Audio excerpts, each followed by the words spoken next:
Bonjour à tous et bienvenue parmi nous. Je me présente, Agnès Guichard, je suis en charge des activités marketing et communication pour le marché santé sociale, donc chez CHAM du groupe Reliance. Nous sommes très heureux de vous accueillir pour ce nouveau rendez-vous d'experts. Aujourd'hui, nous allons aborder les risques psychosociaux et les nouvelles approches de prévention. Ce sujet suscite beaucoup d'intérêt. Vous êtes nombreux, en fait, vous êtes de nombreux établissements sanitaires et ESMS à être présents ce jour et nous vous en remercions sincèrement. Avant de démarrer, une information pratique. Tout au long de ce webinaire, vous pourrez poser vos questions dans l'onglet prévu à cet effet qui se trouve sur la droite de votre écran. Nous les traiterons à la fin des interventions pendant la session dédiée aux questions-réponses. Pour animer ce webinaire, donc deux experts du domaine. Nous sommes heureux d'accueillir Grégory Garel, qui a pris 10 ans d'expérience au sein de cabinets de conseil spécialisés dans les ressources humaines, a choisi donc d'axer sa carrière sur le management des organisations au travail et la prévention des risques psychosociaux. Il est aujourd'hui chef de projet chez Groupe Reliance. Bonjour Grégory. Bonjour. Et nous accueillons également Damien Latras, un psychologue clinicien, coordonnateur national de l'activité de soutien psychologique et fondateur du cabinet conseil Apsis Conseil. Bonjour Damien. Bonjour Agnès. Bonjour Agnès. Alors ce webinaire se déroulera donc en 3 parties. Nous allons pour démarrer bien définir ce que nous entendons par les risques psychosociaux. Nous ferons ensuite un état des lieux des risques psychosociaux en établissement de santé et médico-sociaux. Puis nous essaierons de voir comment nous pouvons mieux les prévenir par de nouvelles approches d'évaluation et de prévention. Et nous finirons, comme je vous le disais, donc par une session de questions-réponses. Nous démarrons et je donne donc la parole à Damien pour définir ce que sont les risques psychosociaux. Merci Agnès, merci également au groupe Reliance pour l'invitation. C'est toujours un plaisir que de vous accompagner auprès de vos partenaires sur les sujets de prévention et de santé au travail. Et puis vous êtes effectivement de nombreux à vous être inscrits, donc ça dénote le fait que les risques psychosociaux et les questions de prévention sont encore au cœur de vos actualités, donc c'est plutôt bien. Les risques psychosociaux, alors c'est vrai qu'on en parle depuis maintenant une dizaine d'années. Lorsqu'on regarde un petit peu dans le rétro sur les fondamentaux, et ça vous paraîtra peut-être une redite maintenant parce que c'est une base importante, mais on a le fondement qui est vraiment le rapport de Michel Golac qui finalement nous propose une méthodologie que l'on verra un petit peu plus loin pour objectiver les risques psychosociaux. Mais lui part du principe que tout établissement doit pouvoir réaliser un diagnostic de ces différents risques, avec l'idée de fond qu'il y a un terreau fertile en fonction de l'environnement, des fonctions opérées, aux risques psychosociaux, par des facteurs organisationnels qui viennent en fait influencer les conditions de travail et générer des troubles psychosociaux comme les troubles du sommeil, les tensions entre collègues, etc. Donc l'idée étant de les prévenir le plus en amont possible en objectivant, avant que les troubles n'interviennent, les fameux risques. Concrètement, et ça vous dira peut-être quelque chose, Michel Golac avait défini 6 grandes familles de risques, avec l'intensité et le temps de travail, les exigences émotionnelles, le manque d'autonomie, les rapports sociaux, le sentiment de sécurité au travail, et puis les conflits de valeurs. En fait, de ces 6 grandes familles découlent, disons, une cinquantaine de facteurs de risque différents qui sont présents dans toute organisation, tout environnement de travail. Et ce n'est pas parce qu'il y a effectivement ces 50 facteurs de risque que des troubles en découleront forcément. Ça dépend énormément de l'environnement de travail et puis du type de professionnel également. En tout cas, pour rappel, au moins, on a cette base qui est importante et qui reste très présente dans l'objectivation des risques psychosociaux aujourd'hui. Si on établit, je dirais, un focus aujourd'hui sur les établissements de santé et médico-sociaux, alors cette cinquantaine de troubles théoriques dans la méthodologie d'objectivation des risques de Golac sont-ils présents ? Mais en fait, non, pas forcément, parce que tout établissement, je dirais, a un temps de vie particulier. Et parfois, vous avez certains risques, certains types de risques qui vont être prégnants et qui vont s'amenuiser avec le temps, lorsque d'autres seront plus prégnants aussi en fonction du temps de vie de l'établissement et de ce que vivront les professionnels. On parlera de la crise, évidemment, un petit peu plus loin, qui rajoute une donnée supplémentaire à cette notion de risque. En tout cas, si on regarde, je dirais, l'avant, avec cette injonction de Michel Gola à objectiver les risques, on constatait que dans les établissements de santé et médico-sociaux, on avait déjà un terreau fertile à l'avènement de certains risques spécifiques auxquels les professionnels de santé étaient confrontés. Les rythmes de travail, les rythmes horaires de travail, la pression temporelle, l'augmentation également du niveau de dépendance. Alors, on constate effectivement que l'espérance de vie augmente, néanmoins à quel prix? Lorsqu'on constate cette augmentation du niveau de dépendance chez des résidents qui viennent changer un petit peu les approches et impacter aussi les professionnels de santé. On a effectivement, en termes de risques naturels, l'exposition à la souffrance, à la maladie, à la mort, qui, même si on a des soignants qui aujourd'hui se blindent et se renforcent sur ces questions-là, parce que c'est inhérent à leur activité, on constate quand même qu'à long terme, cela les affecte et peut mener à une forme d'épuisement professionnel. On a également différents cas de figure qui viennent constituer des risques naturels liés à l'activité. Je pense à l'isolement des résidents qui sont déposés, permettez-moi l'expression, mais par leur famille, et puis ensuite aucune nouvelle, aucune prise en charge. On a également les exigences, à contrario, des familles. On l'a beaucoup vu en plus pendant la crise, avec des agents, des collaborateurs qui avaient le sentiment d'être parfois, je cite, harcelés par des familles qui sans cesse appelaient pour demander des nouvelles de leurs proches ou pousser effectivement les soignants à s'occuper uniquement de tel ou tel résident. Ça aussi, typiquement, ça fait partie de risques particuliers. La diminution des budgets également qui ne permettent pas d'investir dans des moyens qui pourraient faciliter, favoriser le bien-être des professionnels. Et puis, une réelle, le rôle de l'environnement de travail qui est toujours important parce qu'on passe du temps au travail. Donc cet environnement qui est parfois vieillissant ou le manque de matériel peut aussi impacter finalement le sens des missions et la facilité à pouvoir exercer ou non dans de bonnes conditions. Et puis, in fine, on constatait aussi, là on est vraiment sur ce temps d'avant-crise, une crise des vocations avec finalement des métiers médico-sociaux qui sont peut-être un peu moins attractifs aujourd'hui. Vous voyez, la mort fait peur. Alors on pourrait se dire oui de tout temps, mais non, on constate quand même une crise des vocations qui a été exacerbée par cette crise sanitaire et tout ce qui a pu être remonté des ressentis justement des soignants. Concrètement, un certain nombre de troubles associés à ces nombreux risques avec une fatigue physique, cognitive et émotionnelle importante. On va beaucoup parler de risques d'épuisement professionnel, de syndrome d'épuisement professionnel type burn-out.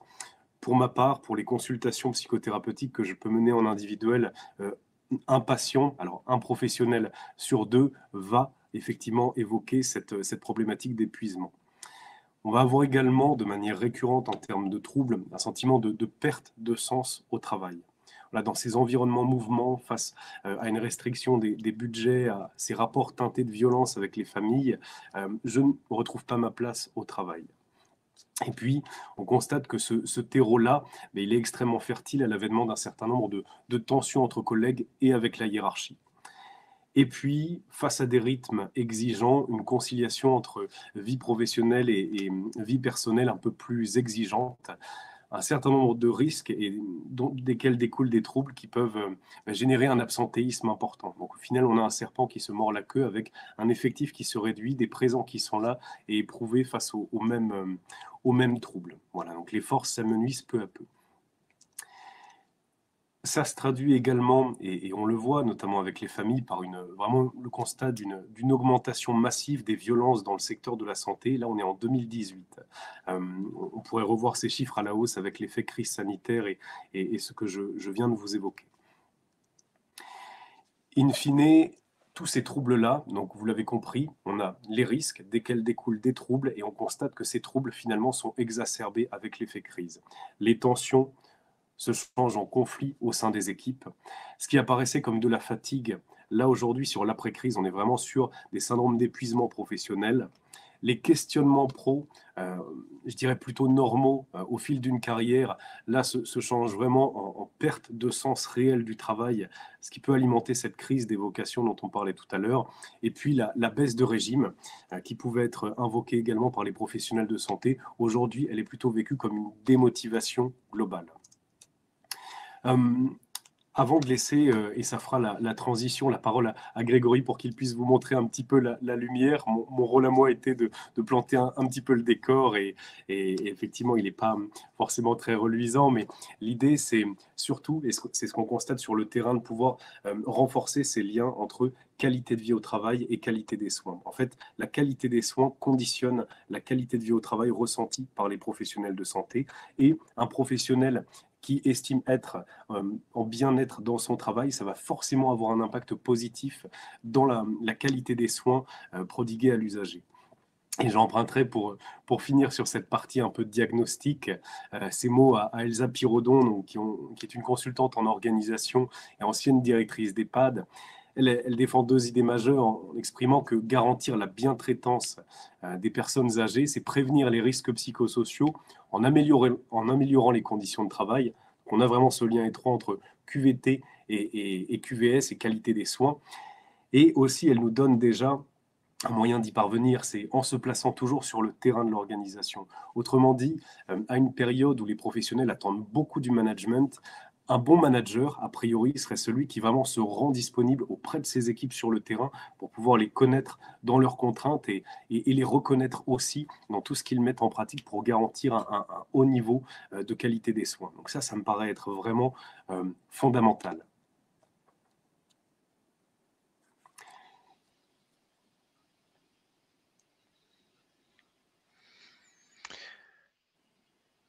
Merci pour cette présentation. Du coup, je vais prendre le relais. Merci Damien, effectivement, pour avoir posé le cadre. Je suis moi aussi très heureux déjà de partager tout ceci avec vous et ces retours d'expérience dont je vais vous parler après. Alors effectivement, une fois qu'on a posé le cadre, on peut se poser la question de pourquoi et comment agir en prévention des risques psychosociaux et si possible en plus au travers d'approches un petit peu innovantes ou un petit peu diversifiées. Donc, c'est ce que je vais essayer de vous apporter dans ce troisième temps, effectivement. Alors, pour démarrer, on a bien compris qu'un synonyme de risque psychosocial, c'est risque organisationnel, hein. C'est important de l'avoir recadré tout de suite dès le début. Je dirais que en termes d'action, en matière de prévention des risques psychosociaux, on va avoir 3 niveaux de régulation, 3 piliers qui représentent les trois tiers du cercle que vous voyez, avec un pilier, un tiers du cercle qui est évidemment un petit peu plus important que les autres. C'est celui qui est en orange, c'est-à-dire que les actions de régulation doivent, si possible et autant que faire se peut, se concentrer sur des actions de prévention primaire, des actions agissant sur l'organisation du travail. C'est important de ne pas le perdre de vue.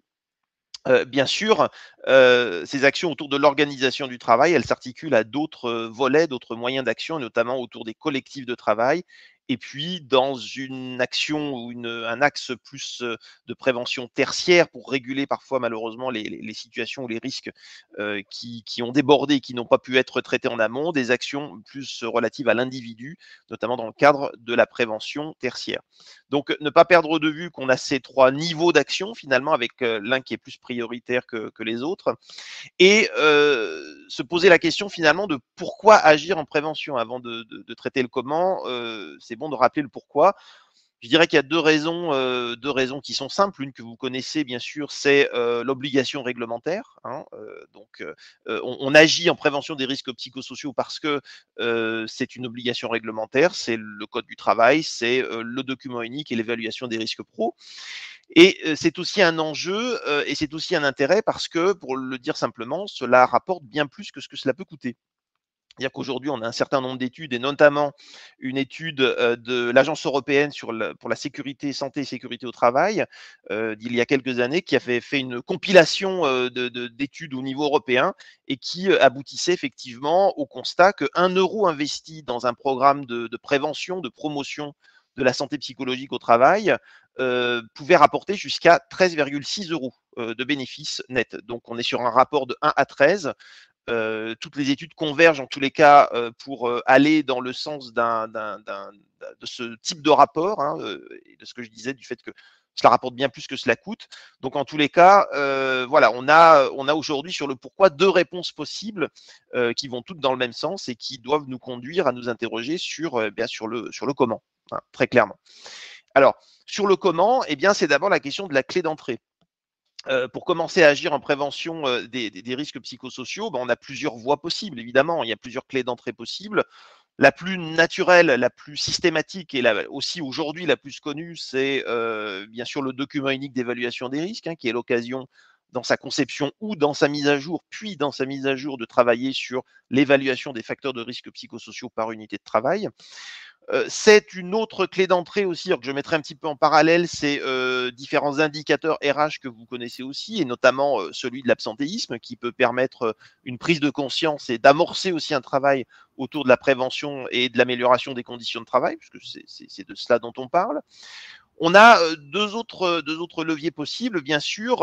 On a la possibilité d'avoir un dispositif interne d'alerte RPS qui permettent aussi de se saisir de sujets de manière plus immédiate, hein, et avant la situation de dégradation. Et puis, on a un quatrième levier, une quatrième voie possible qui est sans doute moins connue, moins reconnue en tous les cas, et moins mobilisée, moins souvent mobilisée. C'est à l'occasion des projets de transformation qu'on peut aussi s'interroger sur l'amélioration de la prévention des risques, la prise en compte de la génération de certains facteurs de risque dans le cas des projets de réorganisation, de transformation organisationnelle, de manière à faire ce que j'appelle moi de la conduite de changement pour de vrai, hein, en s'intéressant aux impacts organisationnels et humains d'une transformation, par exemple. Donc on retiendra ces 4 grands leviers, on peut en imaginer d'autres, mais déjà, si on s'intéresse à ces 4-là, on peut balayer de manière assez intéressante, avec une vision très systémique, et puis dans l'idéal, une vision longitudinale, c'est-à-dire une vision dans le temps, notamment grâce au document unique d'évaluation des risques, hein, bien sûr. Grégory, alors, oui. Une question. Quelles sont les grandes étapes d'une démarche de prévention des risques psychosociaux pour un établissement ? Oui, alors effectivement, c'est important de passer au faire, hein, c'est un élément évidemment majeur. On va rappeler les bases, hein, je dirais, les 5 grandes étapes. Certaines, alors paradoxalement, on passe beaucoup de temps sur certaines d'entre elles au détriment d'autres étapes qui sont pourtant peut-être les plus importantes. Alors, je m'explique. Sur cette démarche en 5 étapes, finalement, on passe beaucoup de temps très souvent sur les étapes de diagnostic, hein, donc les étapes, je dirais l'étape 2 principalement, au détriment souvent des étapes 3 et 4 qui sont les étapes d'élaboration du plan d'action et de mise en œuvre des actions opérationnelles. L'énergie doit vraiment se concentrer, j'y reviendrai tout à l'heure, mais sur la mise en œuvre d'un plan d'action, parce que c'est in fine l'objectif majeur d'une démarche de prévention des risques psychosociaux. Alors bien sûr, l'étape 1 est un incontournable, la préparation de la démarche à travers le cadrage, et puis l'accès aux informations, aux données dont on a besoin, et la formation des acteurs internes notamment, qui pourront faire vivre ensuite la démarche, qu'ils soient à un moment donné accompagnés par un tiers extérieur ou qu'ils décident en toute autonomie de réaliser cette démarche-là. L'étape de formation et de cadrage est évidemment majeure. Vient l'étape en numéro 2, l'étape du diagnostic, de l'analyse des situations, de la photographie, hein, comme je le dis souvent, qui peut mobiliser plusieurs moyens, qui peuvent être regroupés ou qui peuvent être séparés. Bien sûr, on pense aux enquêtes, on pense aux entretiens collectifs, aux entretiens individuels, aux ateliers collectifs autour des sujets, des situations problèmes. On pense aux observations de situations de travail. Et bien souvent, ce qu'on constate aussi, c'est une difficulté de passer du diagnostic à l'action, de passer de la photographie, qui peut être aussi un petit peu plombante à un moment donné, puisqu'on fait un inventaire d'un certain nombre de choses qui peuvent dysfonctionner et qui peuvent être à travailler de manière plus ou moins complexe. Et donc, du coup, on néglige souvent les étapes 3, 4 et 5, qui sont pourtant, comme je le disais, des étapes majeures, peut-être les plus importantes, c'est-à-dire l'élaboration du plan d'action, la mise en œuvre du plan d'action, et puis son suivi et son bilan. Et à travers la réalisation du plan d'action, ne pas perdre de vue effectivement qu'on attend des actions qui soient concrètes, opérationnelles, réalisables, qui puissent transformer à un moment donné les situations de travail. Donc, je dirais que ces 5 étapes sont vraiment les éléments structurants d'une démarche d'évaluation des facteurs de risque psychosociaux. Si on poursuit un petit peu, je pense qu'il est important aujourd'hui qu'on partage aussi avec vous un certain nombre de petits éléments incontournables qui sont vraiment le fruit de notre expérience et de notre expertise, bien sûr. Moi, je résumerais en disant qu'il y en a 6 principaux, qu'on peut résumer en 6 principes moteurs pour ce type de démarche. Le premier principe, c'est un principe d'action. Je le disais précédemment, concentrer ses efforts sur le plan d'action et pas uniquement sur le diagnostic. Donc, c'est d'abord bien répartir ses efforts. Et puis, d'autre part, ne pas négliger la phase de plan d'action qui, in fine, est vraiment la plus importante. Ensuite, on a ce que j'appellerais un principe de non-exhaustivité, à savoir se centrer sur les situations problèmes majeurs. Bien souvent, dans la phase de diagnostic, on peut se perdre à vouloir faire une liste exhaustive de toutes les problématiques qu'il peut y avoir dans toutes les unités de travail, alors que bien souvent, si on s'arrête sur les grandes situations problèmes, sur le sujet qui concerne une unité de travail, par irrigation, ça va traiter un certain nombre de petits problèmes périphériques. Et il vaut mieux traiter peu, mais traiter bien et profondément en vue de l'action, plutôt que de vouloir tout embrasser de manière très exhaustive. Le troisième principe, je dirais évidemment, que vous partagez aussi, que vous connaissez, c'est le principe de co-construction, c'est-à-dire que l'un des facteurs clés de réussite d'une démarche d'évaluation et de prévention des risques psychosociaux réside dans la dimension paritaire, dans le fait qu'elle soit portée à la fois par l'encadrement, par la direction, par les acteurs de la prévention et par les représentants du personnel. D'expérience, on sait que ça marche beaucoup mieux quand ça fonctionne et quand c'est porté de cette manière-là. Après, je dirais comme quatrième principe aussi important, c'est un principe que j'ai appelé moi le principe de concrétude, c'est-à-dire que l'évaluation des RPS, elle passe nécessairement par l'analyse des situations réelles de travail. Et ceux qui sont le mieux placés pour en parler, ce sont évidemment les collaborateurs de chaque unité de travail qui sont pris dans ce quotidien. Donc, c'est important de ne pas l'oublier. Évidemment, on rappelle ce basique, qu'une évaluation des RPS ne se fait pas dans un bureau sur un coin de table, mais elle se fait dans cet ancrage dans la réalité du quotidien des agents concernés, des agents, des salariés, des collaborateurs concernés. Un cinquième principe, pour moi, qui est important, c'est le principe que j'ai appelé le principe d'appréciation, qui est souvent négligé dans ce genre de dispositif à tort. C'est-à-dire penser à valoriser ce qui fonctionne bien. C'est important. Comme je le disais tout à l'heure, dans ce type d'exercice, voilà, on fait un effet de loupe bien souvent sur ce qui dysfonctionne, sur ce qui va moins bien. On fait un effet de zoom sur les contraintes et on valorise pas suffisamment les ressources existantes. On ne cherche pas forcément à les renforcer. On ne les fait pas suffisamment apparaître dans ce genre de travail, alors que évidemment, dans toute organisation, Dieu merci, il y a aussi des choses qui fonctionnent bien et qui permettent à l'organisation de tenir et de tourner convenablement. Bien souvent, c'est un peu le parent pauvre aussi. Donc, c'est important d'être vraiment dans une appréciation des contraintes et des ressources existantes dans toute organisation du travail, bien sûr.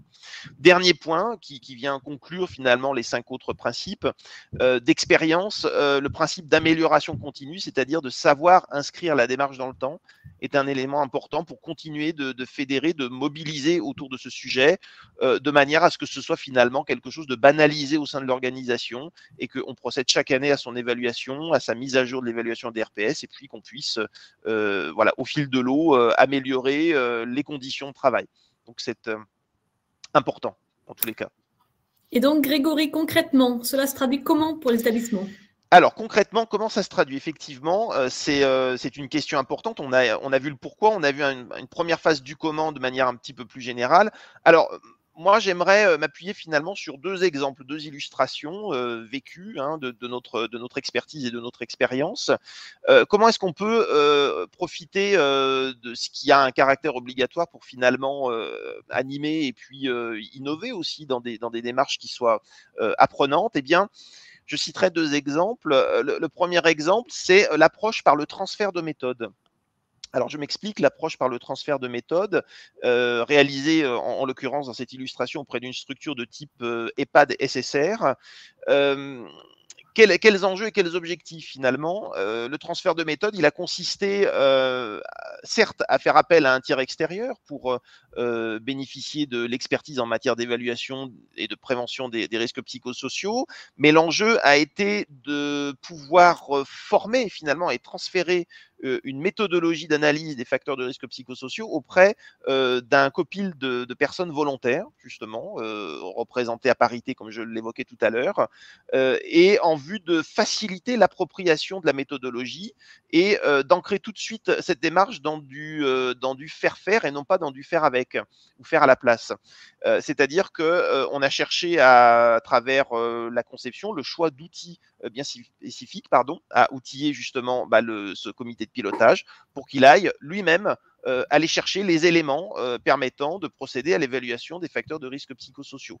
Alors, l'avantage de cette approche, c'est qu'effectivement, elle est très participative, elle est très riche puisqu'elle vise quand même à autonomiser les acteurs en interne, ce qui est quand même pour moi, à mon sens, un objectif important pour que ça puisse vivre une fois que le tiers extérieur est parti.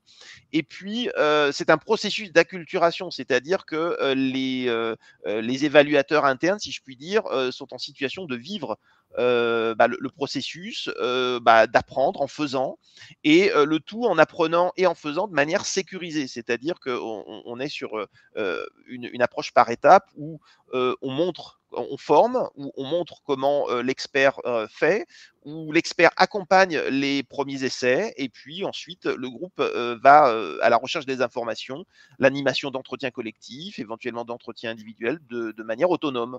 C'est une expérience très riche, très formatrice, et elle permet vraiment d'embarquer la totalité d'un comité de pilotage avec une montée en expérience, une montée en compétences. Donc, cette idée du transfert de méthode est toujours très vivante, et elle marque toujours les esprits d'un collectif. Et je pense que ça, c'est une première manière de se renouveler plutôt que de confier finalement de manière aveugle à l'expert l'ensemble du travail, au risque d'avoir quelques difficultés pour embarquer finalement et acculturer l'ensemble des équipes. Ça, c'est pour le premier exemple, la première illustration. Il y aurait une deuxième illustration que j'aimerais partager avec vous, un petit peu dans l'esprit de ce que j'évoquais tout à l'heure sur le principe de non-exhaustivité. C'est une approche un peu plus inductive, réalisée au sein d'un centre hospitalier, à partir de l'animation d'ateliers collectifs. Alors là, on a voulu choisir justement de ne pas entrer par l'exhaustivité qui consiste, comme vous le connaissez sans doute, à réaliser une enquête par questionnaire, à faire des ateliers sur la base des résultats de cette enquête pour toutes les unités de travail, mais plutôt de partir directement sur la constitution d'ateliers collectifs, cohérents en fonction des unités de travail, en fonction des métiers impliqués dans les unités de travail, et que ces ateliers, que ces groupes, finalement, viennent avec 1 à 2 sujets, voire plus, et qu'on puisse se mettre d'accord sur le ou les sujets à traiter.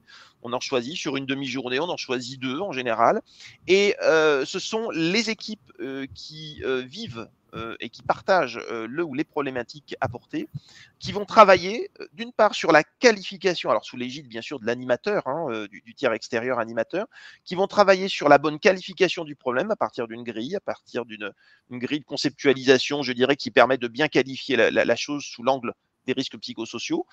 Ces groupes vont donc travailler en atelier, en petit atelier, pour justement bien qualifier le problème, et surtout, ils vont travailler sur les solutions. Et c'est ça qui est intéressant, c'est qu'on sort à la fois de l'exhaustivité qui risque parfois de perdre un peu les équipes, et on sort aussi du 100% problème pour aller d'une part sur la qualification du problème en tant que tel, mais aussi sur l'élaboration des solutions, parce que ce qu'on voit d'expérience, c'est que les collectifs qui vivent les problèmes ont assez souvent aussi des propositions à faire, des pistes d'action à élaborer, puisque ça concerne leur travail au quotidien, et bien souvent aussi des solutions et des pistes d'action qui sont bien ancrées dans quelque chose de faisable et d'opérationnel.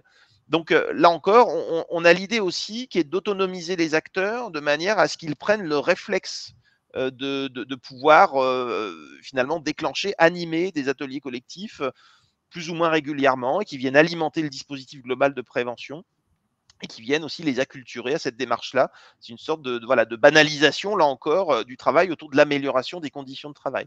C'est intéressant parce qu'on rentre vraiment par le terrain, sans rechercher l'exhaustivité, et ce qu'on voit, c'est ce que je disais tout à l'heure, c'est que bien souvent, à partir d'un sujet, et d'un seul sujet, par irrigation, on traite tout un tas d'autres petits sujets connexes qui peuvent aussi être résolus par cette entrée-là. Donc voilà les deux les deux exemples que je souhaitais partager avec vous en illustration concrète. Et donc, Grégory, si on prend un peu de hauteur, quelles sont les perspectives pour demain? Alors, les perspectives pour demain, je dirais que on va chercher à travers, au moyen de l'évaluation des risques psychosociaux, si on prend justement un petit peu de hauteur et qu'on a une vision un peu macro, on va chercher à renforcer ce qu'on appelle aujourd'hui le climat de sécurité psychosociale, dont on vous a remis la définition. La recherche autour de la santé psychologique au travail avance, évidemment. On a cité tout à l'heure les facteurs Golac et puis d'autres chercheurs anglo-saxons sont venus alimenter aussi cette réflexion. Et aujourd'hui, on voit l'émergence de cette notion de climat de sécurité psychosociale qui finalement traduit, je dirais, intègre le caractère central de l'engagement de l'organisation et de tous les niveaux de cette organisation, de tous les niveaux de l'encadrement dans la promotion de la santé et de la sécurité des travailleurs. Et finalement, je dirais que une démarche d'évaluation des risques psychosociaux, elle s'intègre complètement dans cette logique-là et elle va pouvoir s'appuyer, si on a une vision plus macro, sur les 4 piliers que vous voyez et qui constituent les 4 pans de cette boussole. C'est finalement une démarche d'évaluation des risques psychosociaux. Pour réussir, elle doit s'ancrer dans déjà l'engagement d'une direction qui doit croire et légitimer cette politique de prévention et de développement de la santé psychologique au travail. Donc c'est un niveau d'engagement incontournable. Cette démarche, elle doit aussi s'ancrer dans une vraie priorité accordée à la santé psychologique au travail dans une logique santé-performance, c'est-à-dire intégrer le fait qu'il n'y a pas de performance organisationnelle sans bonne santé des collaborateurs, santé physique et mentale. En 3e pilier, elle doit s'ancrer dans une organisation qui doit apprendre à être à l'écoute et à faire confiance aux remontées du terrain. Je prenais l'exemple tout à l'heure des situations problèmes, c'est typiquement l'expression de ce 3e pilier. Et puis, c'est une organisation qui doit s'ancrer dans la volonté de résoudre les problématiques aussi de manière participative. Et en mobilisant encore une fois les collaborateurs sur le terrain pour la résolution des problèmes. Donc, on voit que c'est vraiment ces 4 piliers-là, qui, s'ils sont bien consolidés, constituent l'assurance d'avoir un bon climat de sécurité psychosociale qui est considéré aujourd'hui par les chercheurs sur ces sujets-là comme Dixit, Dollard et Baker, comme la cause des causes. C'est-à-dire, on sait que c'est prédictif d'une bonne santé des collaborateurs dans leur milieu de travail. Donc, en perspective, évaluer les RPS, c'est renforcer le climat de sécurité psychosociale. Parfait, merci beaucoup à tous les deux. C'était extrêmement enrichissant d'avoir en fait ces constats et de mettre en lumière toutes ces perspectives. Grégory vous a présenté donc 2 exemples mis en place dans des établissements pour adresser ces risques psychosociaux et bien évidemment les bénéfices inhérents. Votre interlocuteur Cham reste à votre disposition pour vous accompagner et vous conseiller sur l'approche appropriée pour votre établissement. Donc, n'hésitez pas en fait à vous adresser à votre interlocuteur dédié. Nous allons maintenant passer à la session des questions-réponses. Nous avons eu pas mal de questions posées pendant les interventions. Donc, nous allons démarrer. La première, vous nous avez dit qu'il fallait garder le document unique pendant 40 ans. Comment procéder pour assurer cette traçabilité ?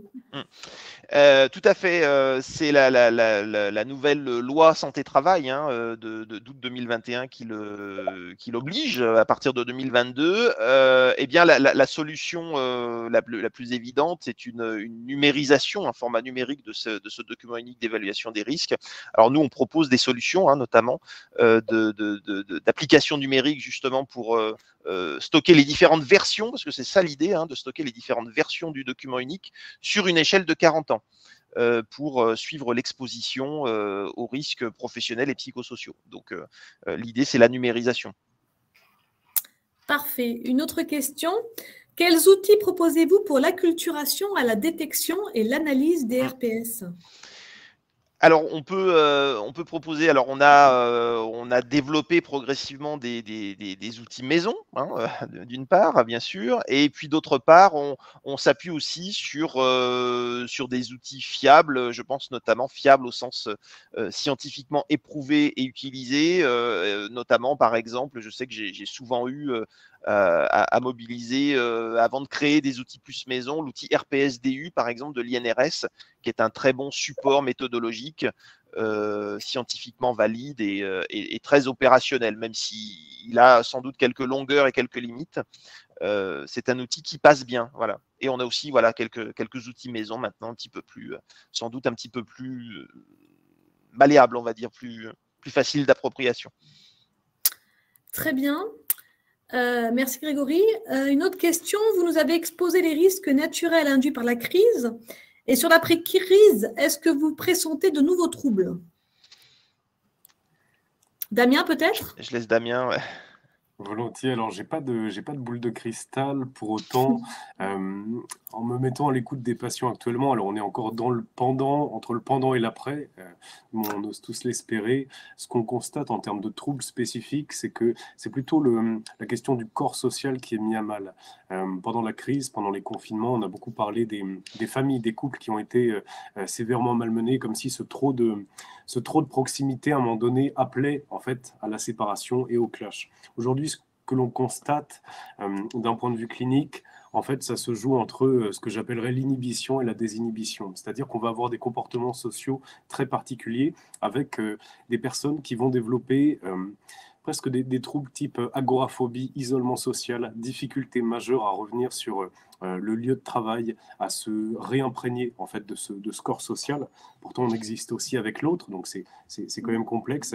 Et puis, à contrario, ce que j'appelle la désinhibition, c'est beaucoup de comportements à risque, notamment corrélés à des pratiques addictives majeures. Aujourd'hui, on a des produits en fait qu'on ne voyait plus depuis longtemps, type LSD. C'est tout bête, mais on constate de plus en plus d'addictions, une montée des addictions avec l'augmentation du télétravail, par exemple. En tout cas, voilà un accroissement des comportements à risque qui font que, à contrario, les gens s'immergent vraiment dans ce corps social, quitte à y être à l'excès avec des problématiques d'addiction. Donc c'est ce que je constate plutôt un problème de dosage. Voilà.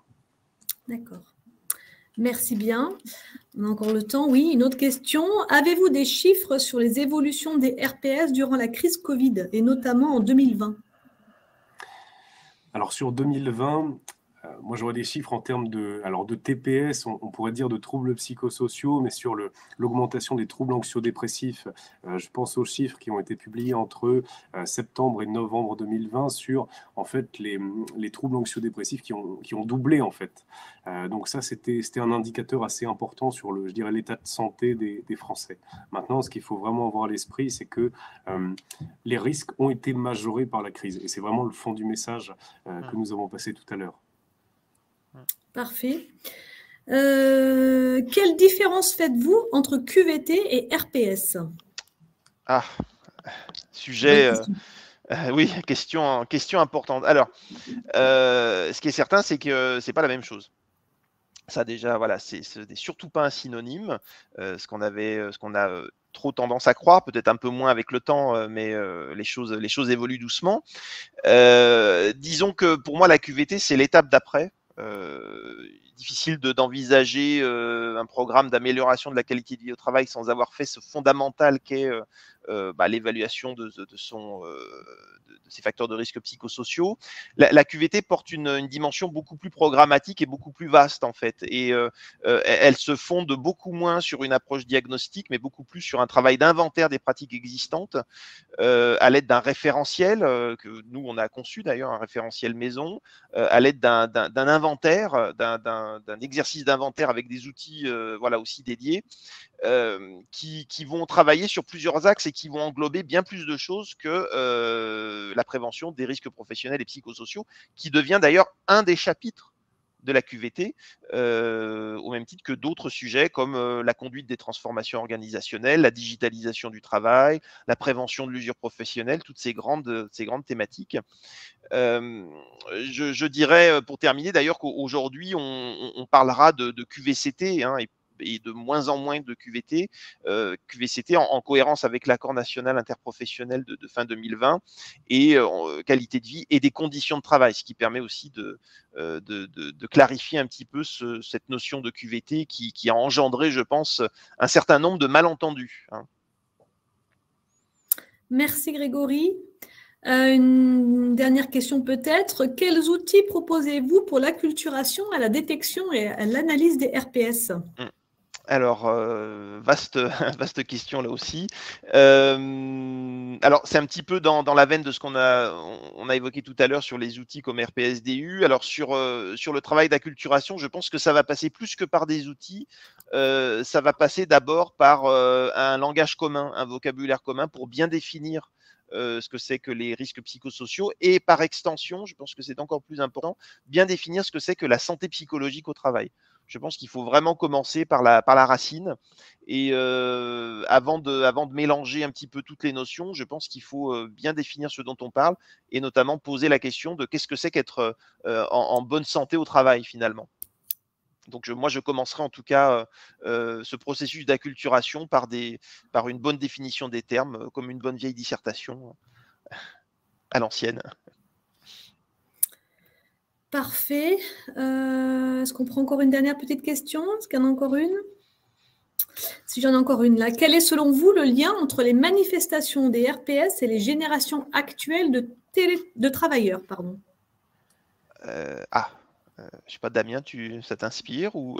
Oui, merci Sandrine Erard. C'est vraiment une question très intéressante qu'on se pose beaucoup en ce moment. C'est vrai qu'il y a les générations d'après-guerre, les baby-boomers, les générations Y, Z. Et en fait, oui, on constate des risques psychosociaux bien particuliers. C'est-à-dire qu'on a des générations qui aujourd'hui, par exemple, sont dans un rapport beaucoup moins sacrificiel au travail, beaucoup plus centré sur... Alors, il ne s'agit pas de faire des diagnostics à l'emporte-pièce, ça, c'est juste des tendances que l'on va constater, mais des générations qui sont dans ce rapport moins sacrificiel, du coup mettent un petit peu plus à mal le rapport un petit peu traditionnel à la hiérarchie. Vous voyez, au N+1, N+2, il y a peut-être un peu moins de docilité, entre guillemets, dans les rapports, plus de soucis effectivement sur tous les facteurs de bien-être, mais centrés sur la vie personnelle. Alors, je ne voudrais pas effectivement donner l'impression d'une génération un peu qui vient déserter le monde du travail. C'est pas ça, c'est des nouveaux rapports. C'est un rapport beaucoup plus détaché aux enjeux du travail, lorsqu'avant, il y avait vraiment un rapport identitaire. Qu'est-ce que tu fais dans la vie? On ne disait pas qui on était, on disait ce que l'on faisait. Aujourd'hui, c'est assez différent. Donc, c'est ce rapport au travail qui est profondément modifié. Et on va constater sur les évaluations des risques psychosociaux qu'effectivement, le facteur générationnel vient teinter d'une certaine manière ces diagnostics-là. Voilà. Pour rebondir là-dessus, j'ai le privilège d'enseigner aussi auprès de jeunes étudiants en master RH sur la santé et sécurité au travail. Et je pense que ce qui est sûr, c'est qu'ils ont une approche et une préoccupation pour ces questions d'amélioration de la qualité de vie au travail qu'on ne retrouvait pas forcément dans les générations précédentes, parce que c'est intégré de plus en plus aujourd'hui à leur formation. Et ça augure quelque chose de positif, puisque ça sera un des chapitres de leurs préoccupations, au même titre que d'autres sujets sur la gestion des compétences, etc., quand ils seront en position d'exercer sur une fonction RH, notamment pour ce qui concerne les étudiants que j'ai. Donc je pense qu'il y a un début d'évolution en termes de préoccupation autour de ces questions-là. Donc ça progresse tout doucement. Après, dire si le rapport au travail a changé, c'est vrai que ça reste difficile. Je pense que tout individu est quand même préoccupé, quel qu'il soit et quelle que soit sa tâche, par le fait de faire un beau et bon travail. Ça, je pense que c'est un invariant anthropologique, au-delà des questions de génération. C'est un avis plus philosophique. Parfait. Et en tout cas, merci beaucoup à tous les deux. Merci Grégory, merci Damien. Merci. J'espère que ce contenu vous a plu. Je le redis, n'hésitez pas à contacter vos interlocuteurs dédiés CHAM pour toute question et pour avoir un accompagnement, j'ai envie de dire, personnalisé par rapport à vos problématiques. Nous vous donnons rendez-vous maintenant en 2022 pour nos prochains rendez-vous d'experts. Et d'ici là, nous vous souhaitons de très, très belles fêtes de fin d'année. Merci et à bientôt. Merci, au revoir. Merci, au revoir. Au revoir.